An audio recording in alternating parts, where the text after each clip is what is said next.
네, 인도네시아 술라시 섬에서 발생한 강진으로 피해가 눈덩이처럼 불어나오고 있습니다. 3m 높이 쓰나미의 속수무책이었고 쓰나미 경보마저 사전에 해제가 돼서 논란이 또 일고 있습니다. 조경진 기자와 뉴스 추적해보겠습니다. 조 기자, 지금 상황 어떻습니까?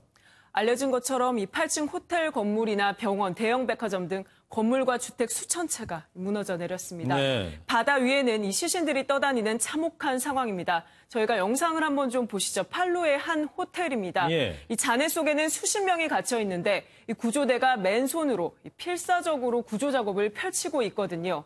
이 장면을 보시면은 기중기나 이런 여러 가지 구조기구가 없기 때문에 맨손으로 지금 구조 작업을 펼치고 있습니다. 그러네요. 이때 이 구조 요청을 하는 피해자들의 절규가 계속 들려오는데 이 상황에서도 사실상 이 속수무책으로 그렇게 전해집니다. 통신 두절은 기본에 다리는 엿가락처럼 휘었고 이 주요 고속도로는 산사태로 막혔습니다. 16,000명 이상 주민들이 집을 잃고 이재민이 되어 긴급하게 꾸려진 대피소에서 지금 피난 중이고요. 예. 현재 제 지역을 연결하는 유일한 통로는 이 활주로가 파괴되지 않은 팔루공항인데 군용기만 이착륙이 허용되는 것으로 확인됐습니다. 네, 저 현장 화면 보니까 처참하다는 말밖에 나오질 않는데, 자, 저렇게 모든 시설이 파괴가 되고 있는데 치안 유지는 잘 되고 있습니까? 이 팔루 교도소에 수감된 죄수 절반 이상이 이 지진으로 벽이 무너지자 혼란스러운 상황을 틈타서 탈옥을 했습니다. 그래요? 이 당시에 경비원들도 패닉 상태였기 때문에 이들을 막을 수 없었던 것으로 전해집니다. 네. 이 주민들은 파괴된 쇼핑몰에서 물건을 들고 나오는 등 재해 현장에서 이 약탈도 막지 못하는 그런 상황입니다. 이 현재 혼란이 가중되면서 인도네시아군은 이 현지에 투입된 것으로도 그렇게 전해지고 있습니다. 군까지 이제 투입 현지에 된 것이고. 네. 근데 지금 연락이 아예 안 닿는 지역도 많다면서요? 피해 지역 가운데서. 네, 대표적으로 팔루시 근처에 있는 동갈라 지역인데요. 현재 연락이 두절된 상태입니다. 이 동갈라는 30만 명 이상이 살고 있는 지역으로 이 팔루보다 진앙지에 더 가깝기 때문에 피해가 더 클 것으로 예상되는 곳인데요. 이 현지에 있는 우리 교민의 이야기를 직접 들어봤습니다. 네. 해변가에 있는데 시체만 죽은 사람이 그대로 있겠나 이거지. 물이 빠져나가면서 바다로 다 빠져나갔지 않겠나 이거지. 지금 아직까지 이제 인도네시아 정부도 지금 파악을 못하고 이제 오늘 보니까 오늘 이제 동갈라니까 그 지역에 들어가서 인도네시아 정부도 지금 구조 활동을 하는 것 같은데 뭐 의안이 없으니까 지금 손을 못 대고 있는 것 같아요. 장비라든지 투입할 그 여력이 안 되니까. 우리 교민인데 오늘 인터뷰를 했나 보죠? 네, 그렇습니다. 이 들어보셔서 아시겠지만 이 목소리 속에, 음성 속에 굉장히 그 현지의 그 다급한 상황이 느껴지고 있는데요. 내용을 다시 한번 좀 정리해드리면 이 물이 빠져나가면서 이 바다로 시신들이 많이 흘러나가지 않았겠느냐. 그리고 이제 동갈라 지역에는 사실 지금 정부도 구조활동을 하지 못하고 있다. 장비라든지 그런 여러 가지를 투입할 여력이 안 되는 것으로 보여진다. 그렇게 말을 하고 있습니다. 이 구조활동은 고사하고 현재 피해 규모 파악도 어려운 상황으로 보여지는데요. 이 동갈라는 현재 이 육상이나 항공 접근이 막혀있기 때문에 해상으로 접근을 지금 시도하고 있습니다. 네.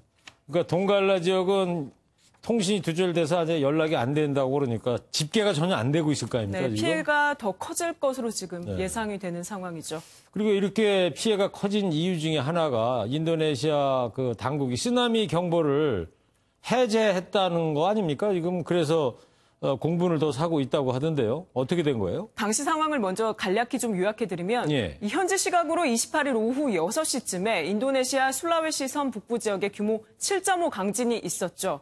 인도네시아 기상기후지질청이 쓰나미 경보를 내렸습니다. 근데 어떤 이유인지 모르겠지만 34분 만에 쓰나미 경보를 해제했고 이후에 쓰나미가 들이닥쳤습니다. 이 쓰나미가 최고 6m 파고 해변을 시속 400km 속도로 덮쳤는데요. 당시 인근 해변에서는 수백 명이 이 축제를 준비하다가 변을 당했습니다. 이 스토퍼 인도네시아 재해당국 대변인은 이 쓰나미가 올 때 주민들은 해변에서 여전히 평상시처럼 행동했고 즉각 달아나지 않아 그들은 희생자가 됐다. 이렇게 밝혔습니다. 네. 쓰나미 경보만 해제하지 않았어도 저 해변에서 이렇게 축제 준비를 하거나 그러진 않았을 것 같은데요. 그래서 더 인명피해가 컸다는 건데. 근데 왜 경보를 내렸다가 왜 해제를 했다는 겁니까? 한마디로는 매뉴얼에 따라 조치를 취했다. 이런 입장입니다. 매뉴얼이요? 네, 인도네시아 기상기후지질청은 이 팔루 근처에는 조류 관측 설비가 없었기 때문에 다른 자체 데이터 그리고 절차에 따라서 쓰나미 경보를 해제했다 이렇게 밝혔습니다. 실제로 관측 장비는 팔루에서 200km 정도 떨어진 곳에 있던 것으로 확인됐는데요. 이 측정기에 따르면 6cm 파고만 기록됐기 때문에 이 정도 수치로는 팔루 근처의 이 대형 파고를 설명할 수 없었던 상황이다. 이렇게 덧붙였습니다. 네, 뭐 자연재해긴 합니다만 거기에 또 사람들의 잘못이 컸군요. 네. 그것도 인도네시아 하면은 이제 불의 고리 위에 있는 데다가 지진이나 쓰나미가 잦은 곳 아닙니까? 그래서 대처 매뉴얼이나 경험도 많았을 것 같은데 왜 이렇게 피해가 커졌는지 모르겠습니다. 네, 그렇기 때문에 더 이번 쓰나미 대응 태도에 대한 이 비판 매우 거셉니다. 창피하다, 화가 난다, 경보가 해제됐는데 쓰나미는 발생했다 등 여러 의견이 SNS에서도 지금 전해지고 있습니다. 사망자가 현재까지 집계된 게 이 832명이죠. 하루 만에 두 배 정도 이렇게 늘었습니다. 네. 당분간은 비난이 폭주하고 울분이 빗발칠 수밖에 없을 것으로 보입니다. 이 부분에 대해서는 이 피해 국민들이 이해할 수 있는 명확한 설명이 더 필요할 것으로 보여집니다. 그래요. 뭐 만약입니다만 쓰나미 경보만 잘 이루어졌어도 지진이 발생한 뒤 대부분 사람들이 이제 고지대로 대피했을 거고 피해도 좀 줄었을 것 같은데. 네. 네. 하여튼 뭐 지금부터라도 피해자 줄일 수 있는 방안이 마련됐으면 하는데 모두가 하여튼 현재 최선을 다해줬으면 하는 바람입니다.